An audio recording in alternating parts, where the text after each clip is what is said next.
Olá, Itavuana, tudo bem? Então, hoje nós vamos conversar um pouquinho sobre os modelos científicos e o comportamento humano. Então, tenham em mão sempre o caderno de vocês, como a professora falou, a apostila e o caderno de atividades para que vocês possam estar acompanhando, pessoal. Então, vamos lá. Deixa eu colocar aqui. Para iniciar, pessoal, nós temos lá essa charge, que é uma chargezinha que vocês têm aí na apostila de vocês. Aquecimento global, você não pode confiar num cara com um programa de computador para prever o tempo. E aí, o mesmo indivíduo, né, tá escutando ali na televisão que há 70% de chance de chuva. E olha lá o solzão. Porém, ele está saindo preparado para essa condição, né? Então, ele sabe que o tempo pode mudar, viu a previsão do tempo e confiou. Então, de um lado, ele não está confiando e no outro ele está confiando na previsão do tempo. E aí, pensando nessas duas posturas diferentes de um mesmo indivíduo, a gente precisa pensar o seguinte: por que o comportamento humano muitas vezes é desta forma? Por que algumas pessoas acreditam em certas coisas e custam acreditar em outras, tá? Então, no primeiro quadro da tirinha, o personagem duvida da capacidade de previsão de modelos científicos rodados por computadores sobre a dinâmica do clima. Em contrapartida, na segunda tirinha, prepare-se para a chuva prevista por modelos científicos. Meio controverso, né? E aí eu coloquei essa imagem porque eu acho que reflete bem o que acontece com a maioria das pessoas. São tantas informações que muitas vezes é difícil fazer um filtro no que procede, no que é verdade. A gente precisa muitas vezes desconstruir coisas que nós acreditamos ou fomos, inclusive a gente foi ensinado muitas vezes da forma errada, e desconstruir nem sempre é uma tarefa fácil, né? Então esse indivíduo, né, provavelmente estava com a cabeça assim, de um lado na tirinha acreditando e na outra não. O contrário, né? E aí nós nos deparamos com essa situação.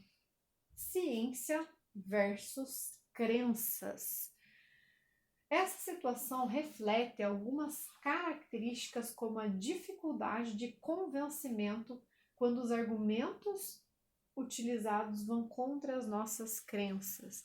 Então, gente, o que acontece? Muitas vezes é colocado ali em pauta algo que tem comprovação científica, ou seja, foi seguido o método de conhecimento científico, a pessoa observou, experimentou, levantou hipóteses, experimentou, concluiu ali, através desses experimentos, né, a situação essa que eu estou citando. E aí o que acontece? Ela vai expor aquilo ali e a pessoa que escuta não acredita. Por que ela não acredita? Por que ela custa acreditar? Porque ela aprendeu de outra forma. Tá? Então, muitas vezes essas pessoas custam acreditar, inclusive na ciência, por conta desse conhecimento que elas têm que vem do senso comum. A gente já vai ver um pouquinho mais sobre isso, tá?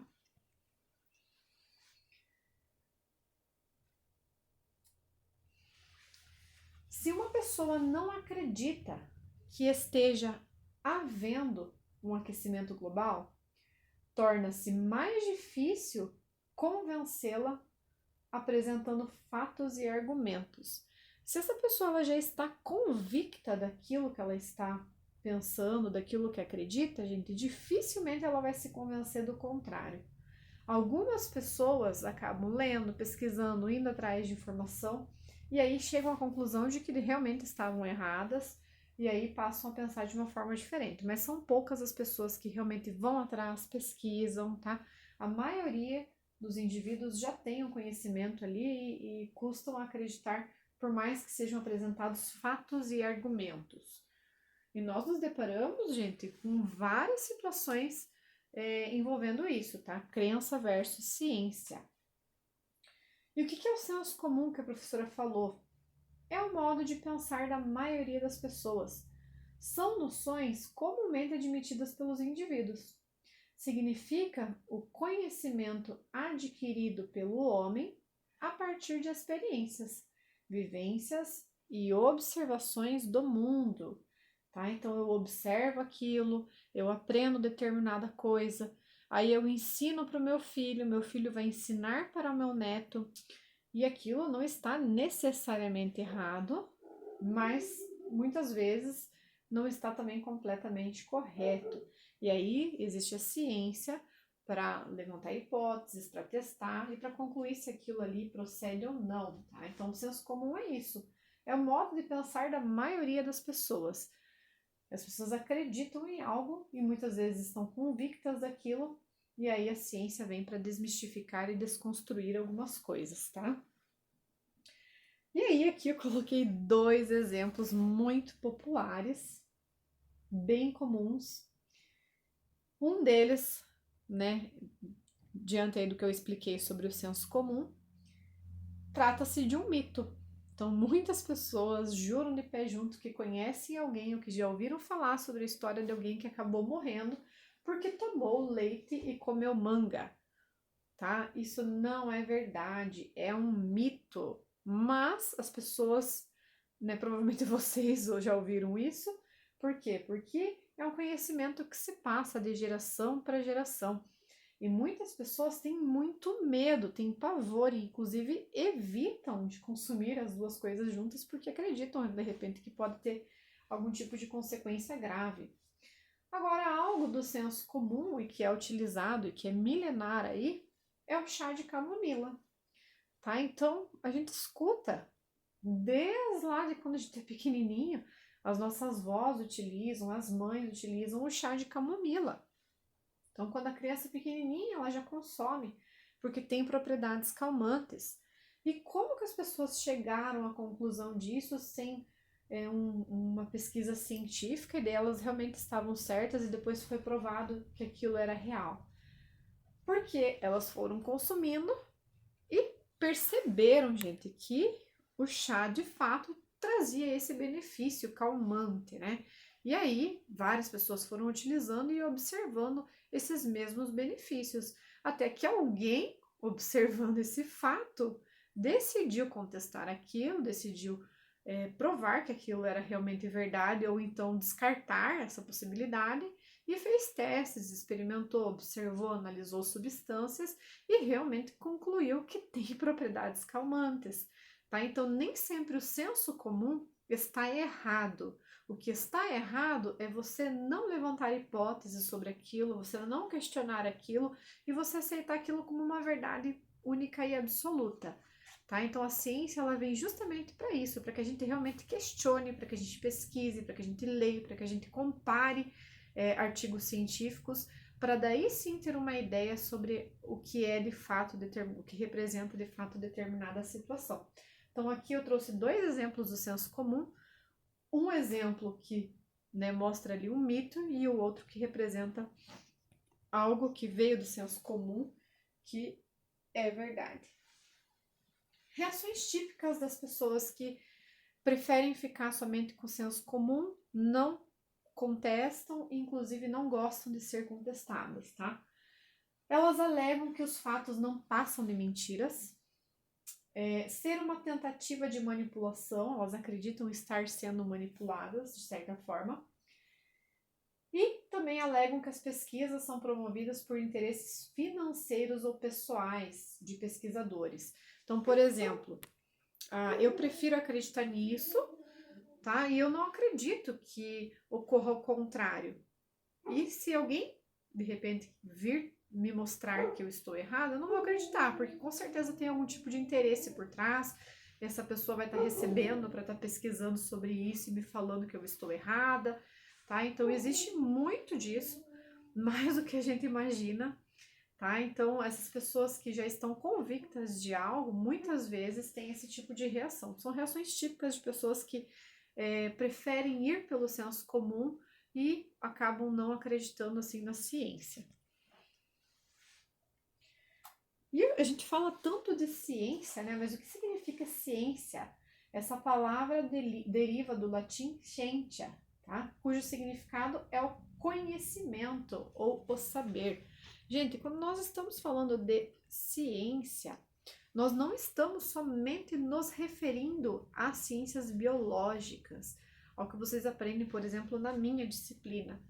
Tudo é ciência, tudo é conhecimento, tudo é saber. A busca pelo conhecimento baseado em evidências científicas é ciência, tá bom?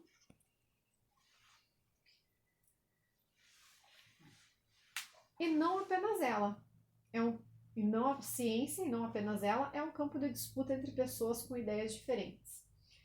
Por isso, é comum haver também discordância entre cientistas e também que eles argumentem e aceitem ou não argumentos dos outros com base em crenças prévias e pessoais. Então, mesmo na comunidade científica, pessoal, existe muito debate, muitas vezes um não acredita nas hipóteses do outro, e aí é necessário muito estudo, muita preparação, muita experimentação para chegar a conclusões mais concretas, tá?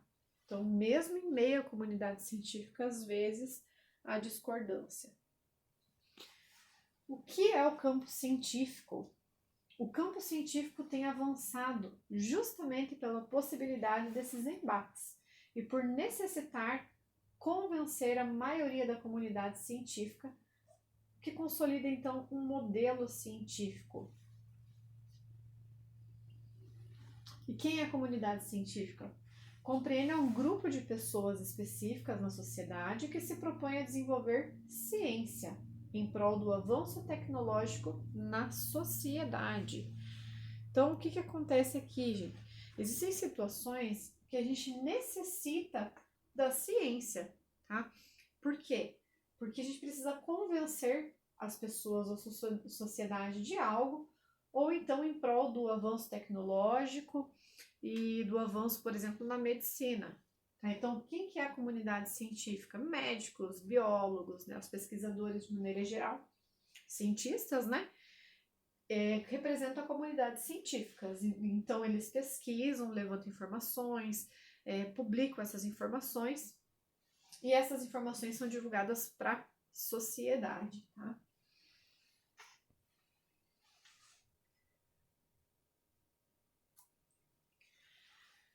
Com relação à tirinha, né? O humor da tirinha reside justamente no fato de o personagem duvidar desses primeiros modelos, no primeiro quadro, mas aceitá-los sem questionamento no segundo, saindo da casa com guarda-chuva e roupas próprias para uma tempestade. Então, o que acontece na maioria das vezes, gente? Ali no caso da tirinha. Na primeira situação, ele ouviu a notícia, aquilo não soou para ele como algo importante, porque não reflete na realidade dele ali, tá? Então, ele escutou aquilo, não acreditou, não foi atrás, não pesquisou. Na segunda tirinha, vai envolver ele diretamente, entendeu? Se ele não acreditar na previsão do tempo, por exemplo, e sair para a rua, ele vai se molhar, ele vai sofrer as consequências de não ter acreditado. Então, quando as coisas acontecem e acabam chegando até o indivíduo, é muito mais fácil dele se convencer dentro da ciência do que o contrário. Tá? Então, essas duas tirinhas mostram bem isso. E aí eu trouxe um exemplo para vocês aqui de como a ciência é importante, gente. Tá? Então, essa imagem que vocês estão vendo é de uma criança com sarampo. Tá? Então, percebam a importância da ciência aqui. Eu trouxe essa situação para vocês porque é uma situação muito grave, tá? E aqui eu tô mostrando para vocês o caso do sarampo, tá? Mas existem várias outras situações envolvendo doenças e que muitas vezes não são tratadas com a devida importância sem levar em consideração a comunidade científica. Então vejam aqui o que aconteceu, tá? Eu resumi bastante para trazer para vocês aqui, explicar um pouquinho. A relação entre os movimentos anti-vacina e os aumentos dos casos de sarampo. O que são os movimentos anti-vacina, gente? São grupos de pessoas dentro do senso comum que não acreditam nos benefícios das vacinas, pelo contrário, acham que elas trazem prejuízos. E aí o que acontece? Elas se opõem a se vacinar. Mas não só isso, elas não permitem que os seus filhos sejam vacinados. Então, olha só, em 2016, o Brasil recebeu o certificado de erradicação do sarampo pela Organização Pan-Americana de Saúde, OPAS. Então, o que aconteceu? O Brasil já havia passado vários surtos de sarampo e aí começou a vacinar a população, conseguindo vacinar, gente, mais de 96% de toda a população do país. E em 2016 conseguiu erradicar a doença, ou seja, ela deixou de aparecer. Uma doença grave e que inclusive pode levar principalmente as crianças a óbito.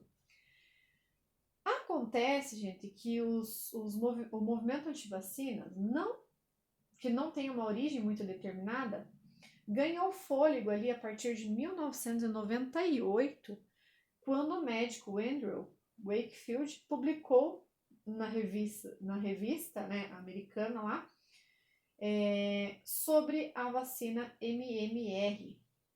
Tá? Então, essa vacina é uma vacina que imuniza as crianças contra mais de uma doença, incluindo o sarampo. Então, o que ele falou? Ele falou que a vacina teria relação com casos de autismo. Veja que séria que é essa situação. Imagine só para os pais leigos, né, que não sabem sobre os benefícios, por exemplo, da vacina, que apenas levam o seu filho para seguir a caderneta vacinal, de repente ouvir falar que a vacina pode trazer consequências muito graves e também poderia desencadear o autismo. Olha só a ignorância, né, gente? Mas o que aconteceu? Muitos pais começaram a deixar de vacinar os seus filhos, inclusive aqui no Brasil, tá? E quais foram os impactos disso? Anos depois, esse estudo foi reconhecido como fraudulento e o autor foi expulso da comunidade científica internacional e proibido de exercer a medicina. Entretanto, os impactos negativos desse trabalho perduram até hoje. Então, o que aconteceu lá no trabalho dele, gente, no trabalho científico dele? Ele já pegou crianças que já tinham o autismo. Olha que crueldade manipular essas informações, né? E aí, ele convenceu os pais, né, enfim, com relação ao objetivo dele ali, para poder usar, né, as crianças em seus experimentos, e colocou informações falsas, tá? Ele publicou informações falsas nesse artigo.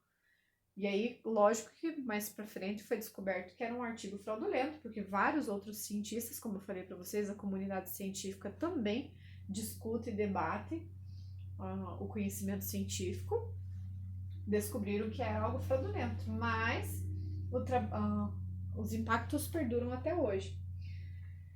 E o que é fato, gente? O sarampo é uma infecção viral, que é grave para crianças pequenas, mas de fácil prevenção, por meio da vacina. Infelizmente, gente, o sarampo foi considerado uma doença ressurgente. Mesmo com todo esforço, mesmo com a erradicação dessa doença aqui no nosso país, ele voltou com toda a força. Tá? E, inclusive, ainda hoje a gente vê, às vezes no Facebook, principalmente, fake news, tá? Relacionadas a isso, trazendo essas mesmas informações do artigo desse falso médico, né? Até hoje, tá? Então, olha os impactos dessas fake news e de não fazer esse filtro sobre as informações e acreditar em tudo que as pessoas falam. Com relação ao autismo, não tem cura porque não é uma doença, tá? Então, o fato de você não vacinar o seu filho, né? Supostamente essa vacina causaria, né? O autismo, o fato de você não vacinar ele não vai fazer com que ele não nasça com autismo, tá? E, bem pelo contrário, pode fazer com que essa criança eventualmente se contamine com sarampo e venha a óbito, tá? O autismo é um jeito de ser muito caracterizado pela falta da troca de elementos fundamentais de laços sociais. O autismo, gente, não é uma doença, tá? Ao contrário do que as pessoas pensam. Existe muito preconceito com relação a pessoas autistas. Por que eu falo pessoas? Porque o primeiro preconceito é acreditar que somente crianças são autistas.